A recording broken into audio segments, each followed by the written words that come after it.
കൂട്ടുകാരെ, ഇന്ന് ഞാനിവിടെ പറയാൻ പോകുന്നത് MD വാസുദേവൻ നായരുടെ മഞ്ഞ് എന്ന കൃതിയെക്കുറിച്ചാണ്.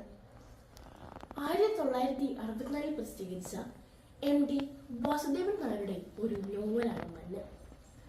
മലയാളികളെ കാത്തിരിക്കാൻ പഠിപ്പിച്ച കൃതിയെന്ന് മഞ്ഞ് അറിയപ്പെടുന്നു. കാത്തിരിപ്പിന്റെ വ്യത്യസ്ത മുഖങ്ങളും പ്രണയത്തിന്റെ വ്യത്യസ്ത ഭാവങ്ങളും നമുക്കിവിടെ കാണാൻ കഴിയും.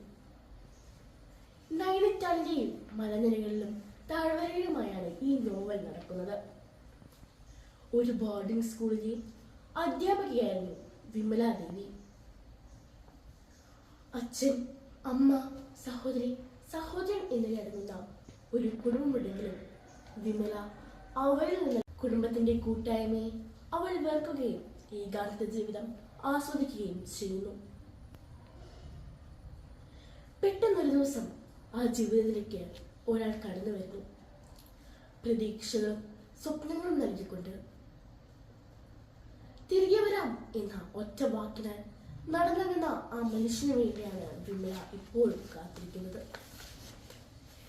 വിമലയുടേത് പോലെ തന്നെ സമാനമായ മറ്റൊരു കാത്തിരിപ്പുമുണ്ട്.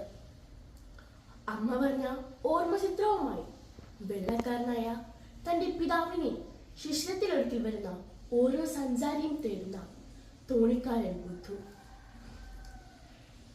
ഒടുവിൽ സഞ്ചാരികളെല്ലാം പോയി കഴിയുമ്പോൾ പ്രതീക്ഷയുടെ ഉറവ പറ്റാതെ കണ്ടമായിട്ട് കടവത്ത് നിൽക്കുന്ന ആ ചെമ്പൻ മുടിക്കാരന് പറഞ്ഞു വെക്കുന്നത് പ്രതീക്ഷയുടെ ഒരു ഓർമ്മ തന്നെയാണ്. കടം ചോദിച്ച ഒരു സായാഹ്നം ബാക്കി നിൽപ്പുണ്ട്, മറക്കരുത് ടീച്ചർജി എന്ന് പറഞ്ഞുകൊണ്ട് മുഖത്ത് നിറയെ പുഞ്ചിരിയുമായി ദൈവം ബോണസായി നൽകിയ ജീവിതത്തിലെ 4 മാസക്കാലം സന്തോഷമായി ആസ്വദിക്കാൻ ഇറങ്ങിത്തിരിച്ച സർദാർ ജിയുമൊക്കെ മഞ്ഞിന്റെ അനുസ്മരണീയമായ ഓർമ്മകളാണ്. കാത്തിരിപ്പിന്റെ വേദനയും സുഖവുമായി ഓർമ്മയുടെ തീരത്ത് പ്രതീക്ഷയുടെ അടയാത്ത വെളിച്ചവുമായി കാത്തിരിപ്പുമായി നിൽക്കുന്ന വിമല. വായനക്കൊടുവിലും മനസ്സിൽ എന്തോ വിങ്ങൽ പോലെ ബാക്കി നിൽക്കുന്നു. എനിക്ക് നിന്നെ ഇഷ്ടമാണ്. വഴിയിൽ തടഞ്ഞു നിർത്തുകയില്ല, പ്രേമലേഖനം എഴുതില്ല. ഒന്നും സങ്കല്പിക്കാതെ എനിക്ക് നിന്നെ ഇഷ്ടമാണ്. തണുത്ത വാക്കുകൾ. ആവശ്യമോ അഭ്യർത്ഥനയോ ഇല്ലായിരുന്നു. തിരിച്ച് മറുപടി ലഭിക്കുമെന്ന് പ്രതീക്ഷയുമില്ല. ഇത് വായിക്കുമ്പോൾ മനസ്സിലേക്ക് വരുന്നത് ഉപാധികളില്ലാതെ സ്നേഹത്തിന്റെ കണക്ക് പുസ്തകങ്ങൾ സൂക്ഷിക്കാത്ത കുറെ മനുഷ്യരുടെ മുഖങ്ങളാണ്.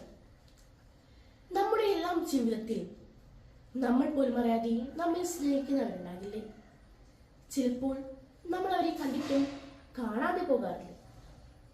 ഈ പുസ്തകത്തിന്റെ അവസാന വരി ഇങ്ങനെയാണ്: ജലനിരപ്പിൽ നീണ്ടുകിടന്ന വഴിത്താരിയിലേക്ക്, വളഞ്ഞ വഴിത്താരിയിലേക്ക് നോക്കി നിന്നുകൊണ്ട് അവൾ പെറുവിറുത്തു.